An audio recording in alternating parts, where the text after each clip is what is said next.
Pokoknya jaga baik-baik. Pokoknya jaga baik-baik. Baik itu dana. Ya, jaga baik-baik. Jaga baik itu dana. Jangan sampai Tak tangkap. Tangkap, jangan Tak sampai tangkap berkelahi. anak gara-gara dana desa tadi. Tak bayangkan. tangkap. Iya. Jaga diri baik-baik. Iya. Jaga diri. Ini bayangkan ini, pengelolaan dana desa itu 1 M lebih misalkan. Misalkan. Ya, misalkan. Tapi memang sudah ya kisaran-kisaran seperti 1,2. Iya, 1,2 ada yang 1,6 tergantung luas daerahnya, kemudian pendapatan daerah apa segala macam. Ya. Nah, ini kita lihat ini banyak yang berlomba-lomba untuk menjadi kepala desa. Iya. Kayak Namun- kau satu tuh. Iya, kan saya ini mau calon, bukannya calon kepala desa ini, calon gubernur mungkin. Amin, amin. Misalkan, kalau kita lihat ini, harus dilihat juga potensinya. Sehingga, dana-dana desa yang dikeluarkan itu bisa bermanfaat untuk halayak banyak. Iya. Kan seperti itu. Nah, ini Akan fenomena yang muncul ini kan ada beberapa desa atau kepala desa lah, taruhlah. Itu yang menggunakan dana desa itu dengan tidak selayaknya atau dalam Salah gunakan. ya dalam kata lain disalahgunakan atau korupsi misalkan. Jadi bagaimana kira-kira pandangan dari Pak Wartabone untuk melihat fenomena seperti ini? Karena ini bahaya ini, Pak. Kalau sudah di desa korupsi sampai di atas ini bagaimana kira-kira? Rugi desa itu Pak. begitu. Iya, langsung. silakan. Coba kita lihat dulu. Seseorang menjadi kepala desa itu dipilih oleh rakyat desa tersebut. Oke. Ya. Kemudian yang terpilih itu pasti mereka memiliki integritas yang bagus, kapasitas yang bagus, kedermawanan yang bagus, atau mereka bangsawan di daerah itu, atau mereka yang berpendidikan. Nah, kalau kita melihat kriteria ini, tidak mungkin ada kepala desa yang seperti disampaikan tadi. Iya. Adapun yang terjadi selama ini, khusus kita di Sulawesi Tengah ya, itu hanya kesalahan administratif. Kesalahan administratif. Nah, ketika terjadi kesalahan administratif, ini yang dibawa di ranah. Dimasuki lagi ada unsur politik. Wah. Mungkin ketika pilkada pemilihan kepala daerah, Ya. kepala desa itu tidak berpihak. Tidak berpihak. Bahaya ini, Pak. Sehingga kadang itu mempengaruhi. Yang tadinya bisa diperbaiki, bisa diselesaikan ke dalam, akhirnya menjadi persoalan pidana. Busuk apa? Nah, gitu.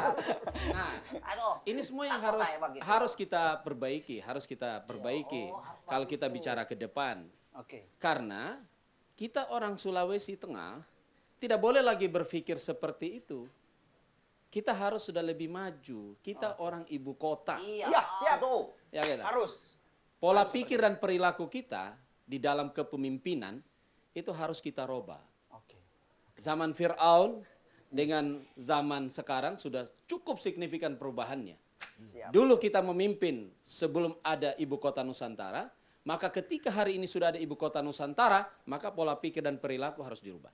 Siap. Jadi tidak ada, dan alhamdulillah Pak Dokter, Pak Kades, di tahun 2020 evaluasi BPKP terbaik di Indonesia, laporannya adalah Kepala Desa Sulawesi Tengah.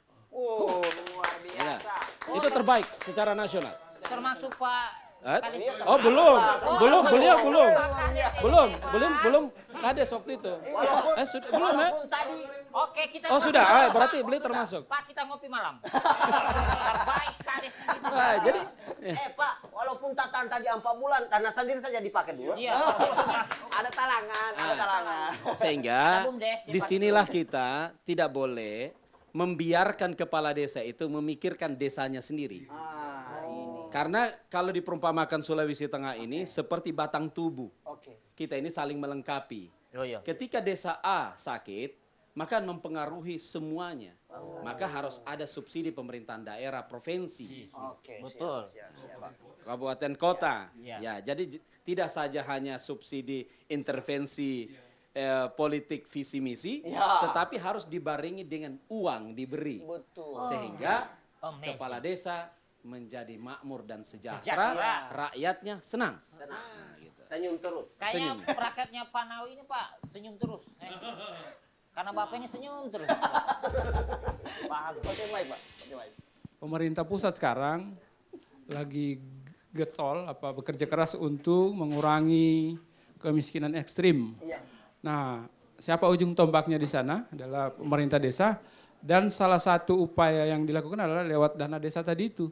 Bagaimana mengurangi angka kemiskinan ekstrim di desa masing-masing. Karena itu signifikan dia ketika satu desa berkurang kemiskinannya, dan itu akan merata ke kabupaten sampai ke tingkat pusat. Yang kedua, dana desa itu sebenarnya kalau kita mau, itu kan diberi kewenangan sepenuhnya kepada pemerintah desa. Sebelum pandemi ya, kalau pandemi kan banyak aturannya untuk COVID, untuk BLT, untuk ketahanan pangan dan hewani, itu aturannya banyak dari PMK, dari Kementerian Keuangan. Tapi kewenangan ini tetap melekat masih ada sama kita. Kita berharap COVID ini berlalu, Iya, amin. sayonara, kan Sayonara. kita bisa menuju apa yang saya sampaikan tadi itu, menuju Kementerian Desa. Nah, bagaimana upaya kita lakukan? Itu salah satunya dengan dana desa itu digunakan untuk membangun sebuah investasi di desa. Iya, itu penting. Itu penting, Iya. Pak. Beli Membuat emas. sebuah investasi seperti apa? Nanti kan motor penggeraknya di sana seperti Pak Dokter bilang, itu BUMDes. Ya, Tapi yang membangun itu pemerintah desa, misalnya mengembangkan pariwisata desa, Oke. kemudian pengembangan UMKM di desa. Ya. Nah, sekarang ketika kita mau mengarah ke sana, tadi Pak Dokter bilang kita perlu ada kerjasama. Karena di desa itu pemerintah tidak bekerja sendiri, di sana ada Badan Perwakilan Desa. PD. Jadi itu kita harus menyamakan persepsi bahwa kita mau menuju desa mandiri. Ya. Bagaimana caranya? Kita buat regulasi, aturan-aturan yang berkaitan dengan itu. Peraturan desa tentang pendapatan asli desa. Oke. Itu harus ada kesepahaman antara pemerintah dengan BPD. Oke. Kalau itu tidak terjadi, yang ada adalah Tidak senyum. ya saling tanda kutip ya, tidak memberi ruang untuk bagaimana kita menuju desa mandiri tadi itu. Iya. Jadi hierarkinya itu kan jelas. Miniatur negara itu ada di desa. Kan miniatur negara di desa. Bagaimana kemudian BPD-nya bisa sinergi dengan kepala desa. Kan begitu. Semua elemen masyarakat dalam membangun itu penting. Mana kira kalau tiada desa tidak memakan Wih, kota itu. iyalah betul. Pembangunan dimulai dari desa kira-kira bagaimana? Iya. Tanggapan Pak Dokter kira-kira seperti apa? Kalau kita bicara desa, mestinya memang desa ini yang harus kita perhatikan. Karena sebagian besar wilayah Indonesia ini, itu wilayah ada di desa. Gitu. Nah, saya men-stressing pendapat Pak Dr. J. Wartabone tadi, bahwa desa itu tidak bisa maju kalau hanya dipikirkan oleh kepala desa dan pemerintah pusat. Itu. Tidak bisa maju itu ya. Harus ada persatuan Indonesia. Jadi pemerintah provinsi juga harus mengalokasikan anggarannya secara proporsional kepada desa. Ya saya tidak setuju kalau anggaran sisa yang diberikan, tapi memang anggaran yang direncanakan gitu. Ya, itu berarti ada ketimpangan Iya. itu. Demikian juga dengan pemerintah kabupaten kota. Ya kalau kota mungkin tidak punya desa ya, kelurahan. Pemerintah kabupaten lah. Oke. Harus juga mengalokasikan anggaran kepada desa secara terencana. Nah, setelah itu ya, semua pemangku kepentingan di desa dan di luar desa bahu-membahu membulatkan tekad membangun desa. Jadi jangan hanya kepala desa di desa yang mau membangun, BPD membiarkan. Ya. Jangan hanya kepala desa lalu perangkatnya tidak mendukung. BUMDes tadi ya, saya kembali ke BUMDes karena BUMDes ini yang salah satu hal yang bisa mensejahterakan desa selain pembangunan infrastruktur tadi. Kita ini insya Allah nanti jadi ibu kota negara yang baru. Pak Dr. J. Wartabone menyebut kita ini sudah menjadi warga di hinterland ibu kota negara. Dan yang paling diuntungkan di Sulawesi Tengah, khususnya